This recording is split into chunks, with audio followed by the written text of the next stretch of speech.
Welcome to Meeting of the Minds, Hiring Globally event. Is an international PEO right for you? My name is Raghu Bargava. I'm the co-founder and CEO of Global Upside Corporation. One of our brands is GPS. I'm an award-winning serial entrepreneur and CEO of GPS. GPS is part of Global Upside Corporation, a conglomerate of brands providing the most comprehensive range of PEO, human resources, accounting, payroll, and talent acquisition services in over 150 countries. Our brands serve a large base from startups to the world's largest enterprises. In my previous roles, I have been the CFO at Active Identity and held leadership positions in several companies, including Deloitte and NetIQ. Today, we're going to talk about PEO. Is that a right solution for you? Before we get into the details of PEO, let's talk about hiring options. What options does a company have when expanding overseas and planning to hire employees? Obviously, we're very familiar with the contractor model. We go in, we can engage somebody, typically, very commonly observe that we do issue them a contractor contract from the US and bring them on and wire them the money. Now, obviously, when you hire a contractor, you face some risks.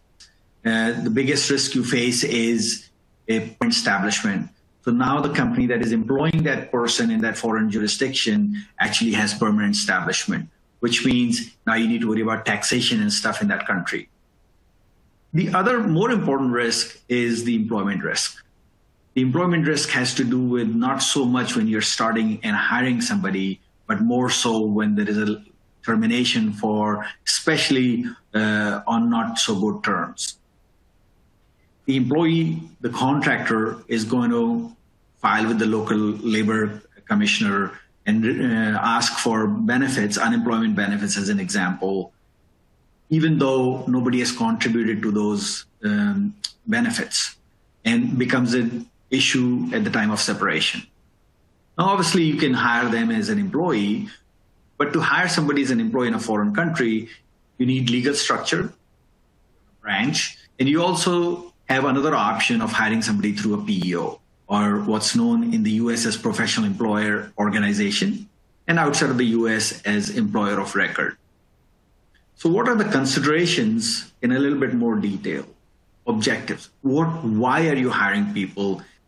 That's the first thing the business has to evaluate. Are you hiring for sales, R&D, manufacturing? The reason it is important is because when you're hiring salesperson, you may just start with one or two. And if things go well, you can increase your headcount. Generally, R&D teams or manufacturing operations require hiring a lot more people. And if you're manufacturing in particular, you will need to acquire facilities, you will need to acquire machinery and equipment and build out all the way from the blue collar worker to the white collar worker to country managers and things like that. Why is that important? Because depending on the nature of what you're going to do in that country, you may or may not have certain options to establish a footprint. Now, one other option that happens many times and is happening more and more nowadays is establishing a foreign presence because of an M&A. So you buy a division of a large company, or you buy a company that actually has a presence in certain foreign countries, then you're automatically entering those jurisdictions without possibly having the intent to go there. We'll talk a little bit more about some of the consequences of these things in a later slide. Speed to hire is important because incorporation, registration, bank account opening, employment contract, benefits, all of this can take as little as a month, but sometimes as much as 6 to 9 months. Can you wait to hire that individual for 9 months if that's how long it's going to take in complicated jurisdictions? How are you going to hang on to that individual, that candidate? Why will he wait to start for 9 months? So those are considerations from a setup. And is that setup timeline work for you for purposes of hiring and start dates? Also, headcounts and functions. So are you planning to have a large footprint in that country or a small footprint? Even some manufacturing operations can have a small headcount footprint, but still have a large presence versus like an R&D, which is all people-based, and that would typically end up with a large footprint if that's what you're looking to do in that country. And then the issue that I brought up on the previous slide about risk mitigation. How do you prevent yourself from having a permanent establishment in that country? How do you address the requirements of employment law? How do you work with bringing in foreign employees if you need to? Can you sponsor visas? Can you bring in employees on a work permit from other countries? Could be employees that are employed by another division of the company, in another country, or could be brand new hires because they have a talent pool that you really need to capitalize on. So let's talk a little bit more about independent contractors, the positives and the negatives, the pros and cons of hiring independent contractors. And some of this I hinted at, but obviously hiring a contractor, you don't need to set up an entity. You don't need any bank account set up. And some contractors actually prefer it. Now, just like in the US, contractor hiring is subject to the same 20-point checklist of if they look like an employee, they behave like an employee, they're most probably an employee. But if some individual has a book of business, they work with a lot of other companies, they work for you part-time, they bring their own hardware, tools to the table and things like that, they most probably are a contractor. And it's okay to hire them as a contractor because even in that foreign country, even locally here in the US, they're just helping you on a particular project or what have you, and then they're going to leave in a very short period of time once the project is done. Obviously, negatives. So a lot of times, the contractor contract might not address the IP issues properly. So if a contractor develops IP for you, working for your R&D function, most probably it belongs to them. Because if it wasn't specifically mentioned in the contract, you do not have ownership of it. Most times, people do not want to work as contractors, and so it limits the talent pool.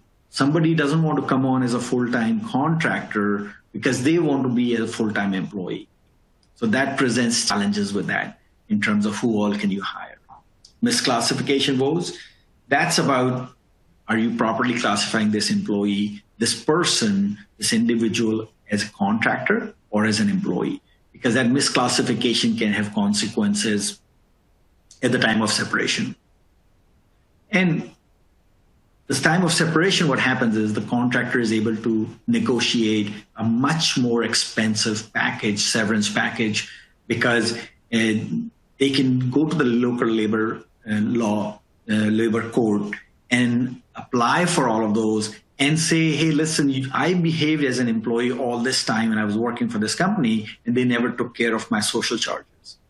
Most countries outside the US are very socialist in nature. So obviously the courts side with the employee and you become the big bad employer, which means you're going to have to pay for it.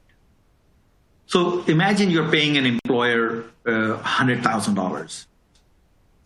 So their withholding at 35% or so is about $14,000, which means their gross salary is about $145,000.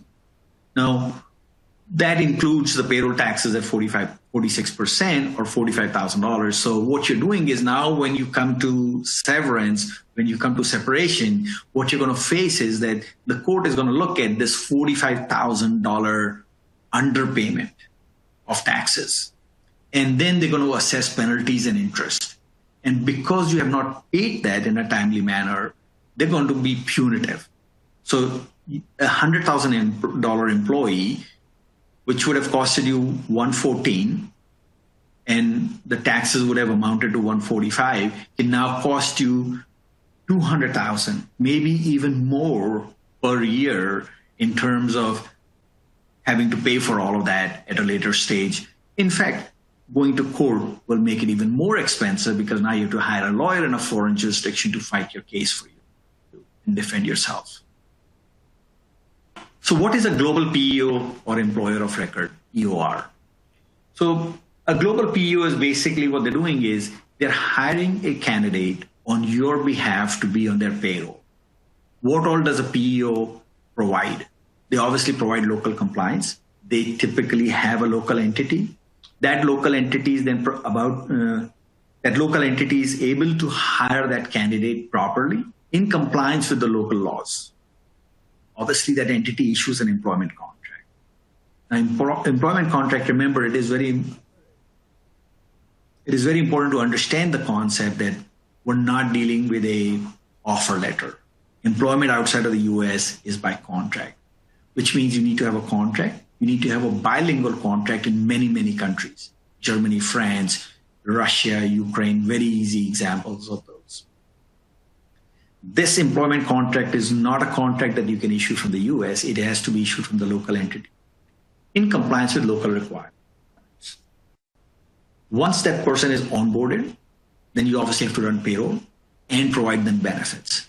Benefits, both statutory benefits that are required by law in each country, plus supplemental benefits that are required because you as an employer want to offer more benefit to this candidate versus just whatever is required by law. So the local PEO company is able to provide all of those.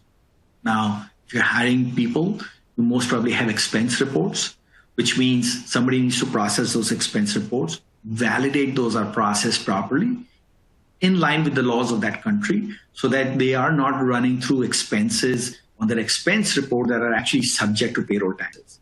So validation of all of that and then reimbursement of that. And the benefit, well, the employee operates as your employee, as the employee of our client.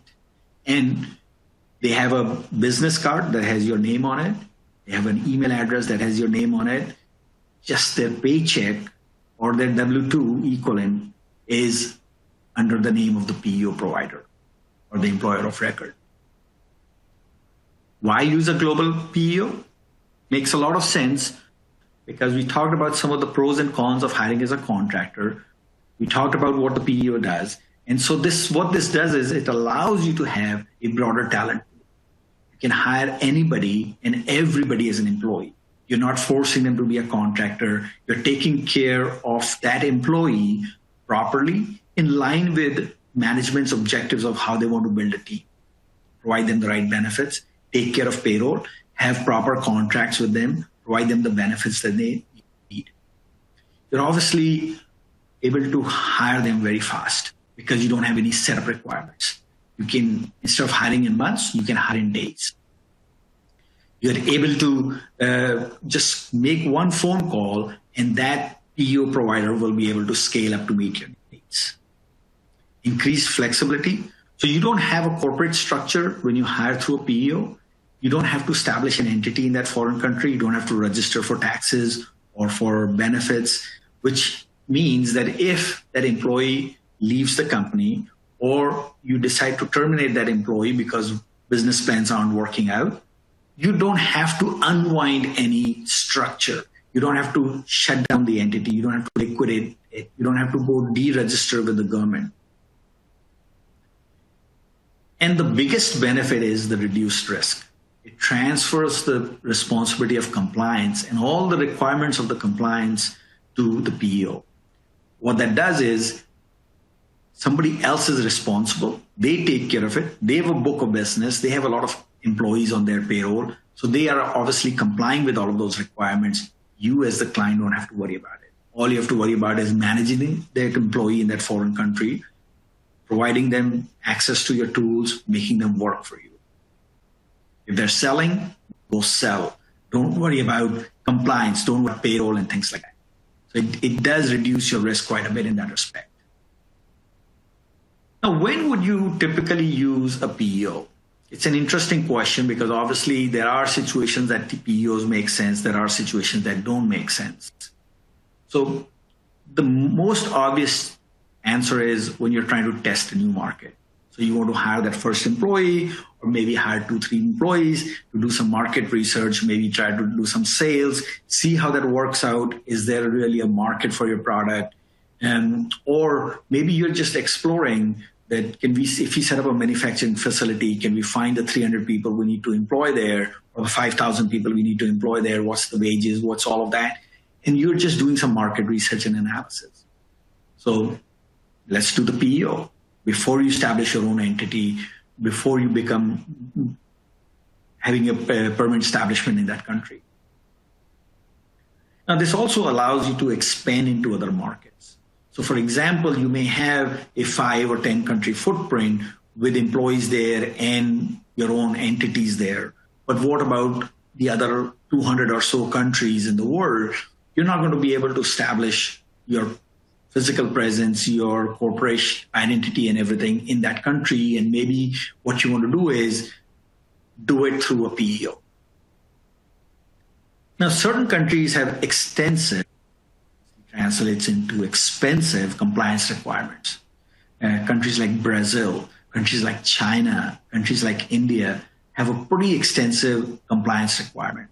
So you may be hiring 1 or 2 people, but the cost of compliance adds up to, or maybe in some cases, be more than the compensation that you're paying these employees. So when you combine all of that, it makes a lot of sense to go the PEO route where somebody else is responsible for a lot of those things that you don't need to worry about. And it also matters, do you have the expertise in complying with the requirements of those countries? If not, how are you going to do that? You're going to have to incur significant costs, most probably, to find service providers and leverage them to provide the services that you need.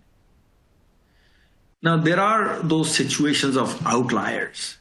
And outliers can be where you know you're going into a country and you're only going to always have maybe 1, maybe 2 employees. So it doesn't make sense to establish your own entity. You could have a situation in an M&A transaction where you are buying a large employee base in many, many countries, but some countries, again, have 1 or 2 or very few headcount, and you don't know what the future of those people is. Are you going to keep that around, keep them around, and do you have good prospects of having a business in those countries or not? So if you don't have that visibility today, maybe it is a good idea to start with a PEO. As you develop that visibility, as you develop clarity in your business plans, and as you see success, you can switch from a PEO to having your own entity, or if need be, you can let those people go and be able to wind down very easily in those countries. In a typical scenario, you also have the ability with a PEO to convert contractors to employees. Because what has happened is, what we see all the time is that lots and lots of companies have hired lots and lots of contractors across the world. As governments across the world are becoming more stringent, more focused on employee versus contractor issues, they are focusing on these contractors. They're focusing on companies that are doing this not quite the right way. And they are coming after these companies. Also, if you're having an exit event, so you're having a sale of the company, maybe you're having an IPO. So in a situation where you are having a sale of the company, or you're going through a public offering, the underwriters will want you to clean up and make sure that everybody's properly addressed. So what do you end up doing? You have these contractors that have worked for you for many years. You have the ability to convert these contractors to employees using a PEO. The advantage, at least go forward, these employees are properly taken care of. These contractors are properly taken care of. So what that allows you to do is have a better solution going forward. And over time, the risk associated with starting them as a contractor many moons ago, minimizes. Because now you have full coverage, statute of limitations work for you and things like that. So you're able to take advantage of those things. I hinted at this in an M&A transaction, in a spin-off or a carve-out. You may have locations with lots of headcount. Obviously, in those locations, you want to have your own entity, because at some point it is pretty expensive to use a PEO model. Even though we have clients that have 50, 100 people on our PEO just because that's how they want to operate. But it is a little bit more expensive compared to having your own entity. So in a carve-out, in the smaller headcount countries, you may be able to just put them on a PEO and leverage that. Obviously, this results in a better employee engagement because you're not taking an employee that worked for a very large company and now making them as a contractor, and they're very, very unhappy because now all of a sudden their status changed from being an employee, being committed to a certain company, to now being a contractor, and they may actually not even like it. They may not want to be a contractor, which means you can lose a good, talented individual in a foreign country just because you try to change their status. On top of that, there are rules that govern spin-offs and carve-outs where you cannot just change the status of an employee, compensation, benefits, their status as a contractor versus an employee just because there is a spin-off. There are rules that protect those employees in those countries.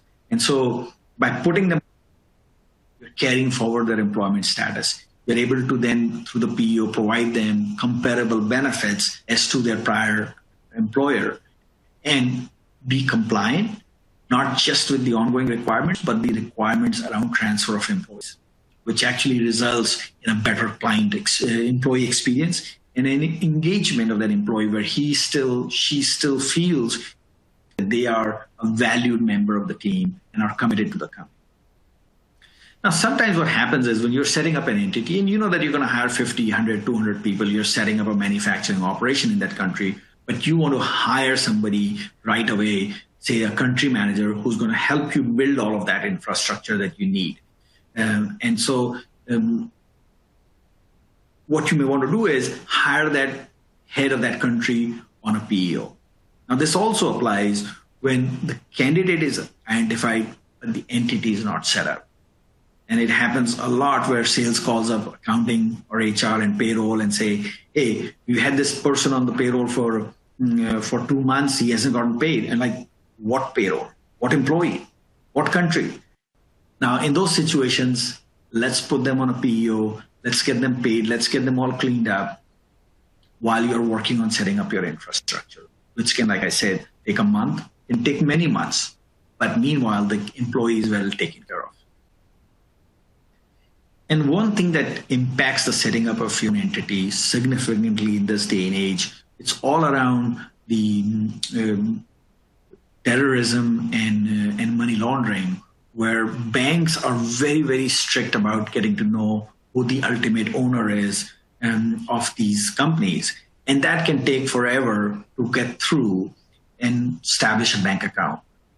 So when you run into those issues, you sometimes can't even register. So for example, in UK, you have to have a bank account to pay for pension contributions. So if you don't have a bank account, you cannot make those pension contributions. What does that mean now? That means you cannot actually employ people because now you're withholding pension, but you are not paying it. So PEO works because they have that infrastructure. They can take care of it while you're getting your bank account open and while you're getting your pension plan set up and stuff. Also, the other factor that plays into it a lot is when you have that first hire or first few hires.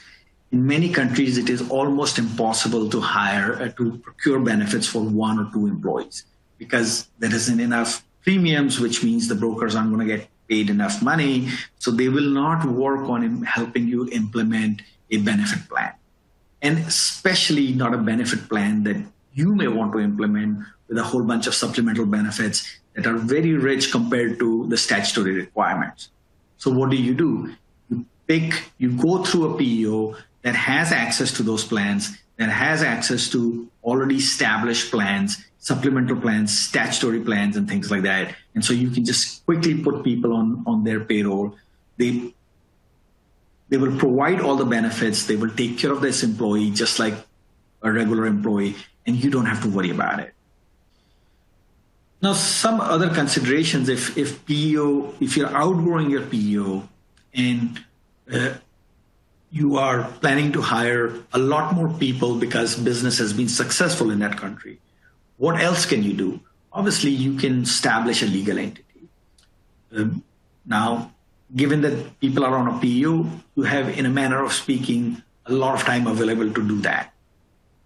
But the questions are still the same: where and how to set up the entity. Maybe that question is already answered because you had people in 5 countries on 5 different PEOs, or on one PEO that provided you that service in all 5 countries. But now you can decide that, hey, my operations, my success in France is much, much more than, say, my success in Spain. So let's expand to France first before we think about Spain or some of the other countries.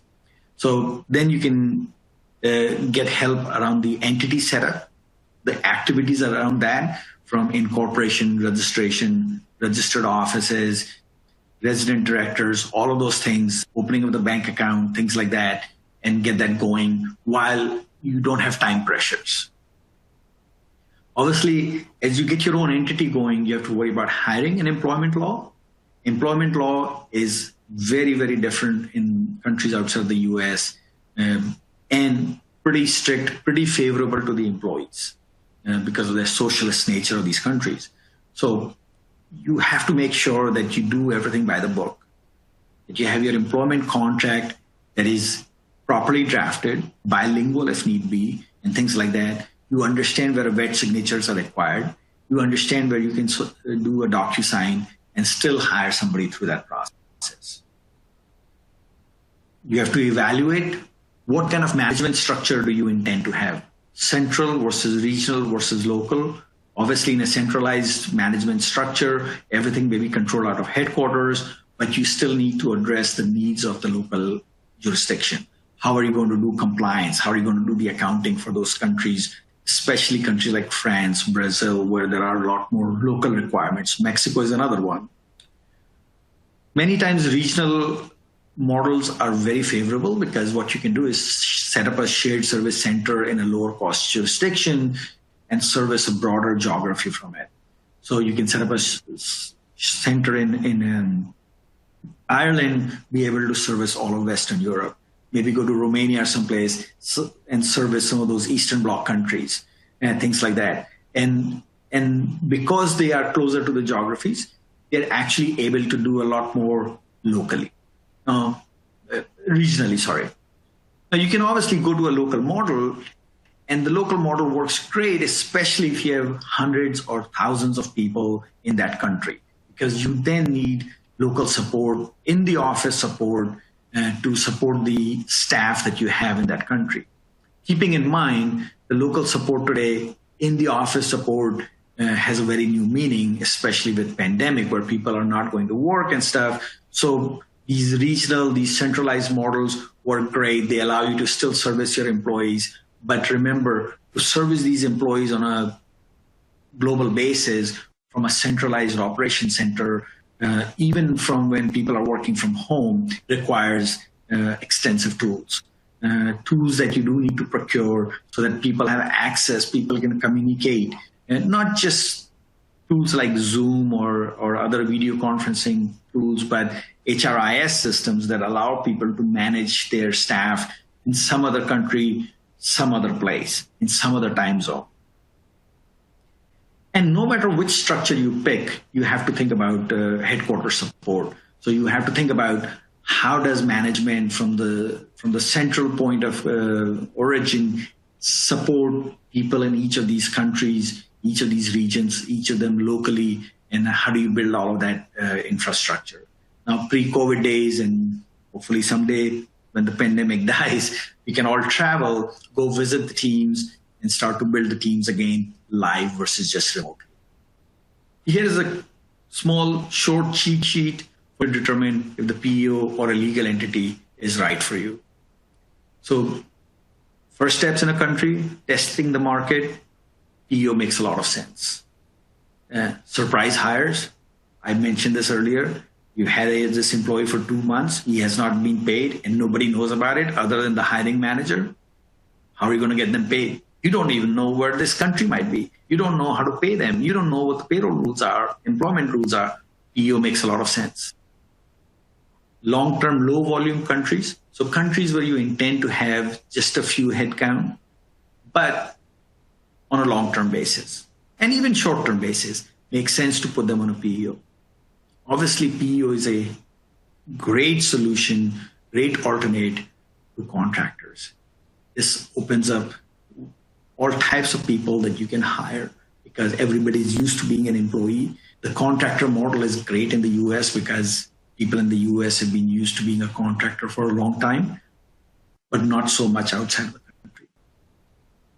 Obviously, a legal sense, when you know that you are growing fast and you know that you're going to have a lot of people in all of the countries that you're going to.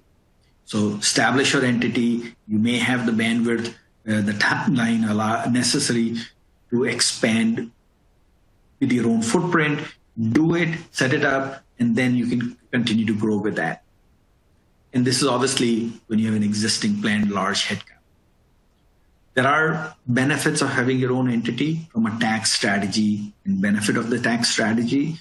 So some of those old methodologies of the Irish structure and the Dutch and the Swiss structure or the Singaporean structure have gone away as the tax rates in the US have declined significantly over the past few years.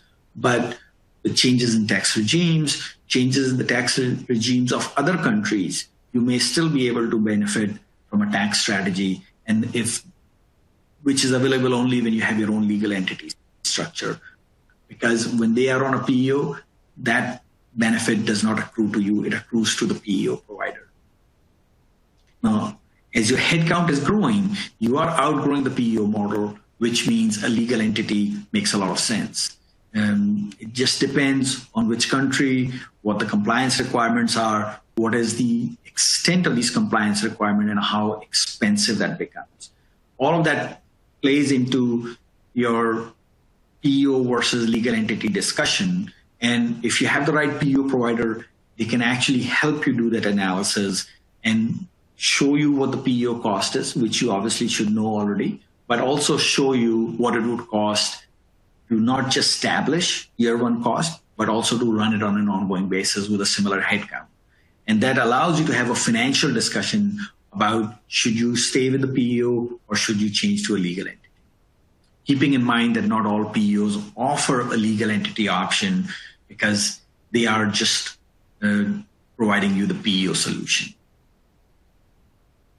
With that, thank you.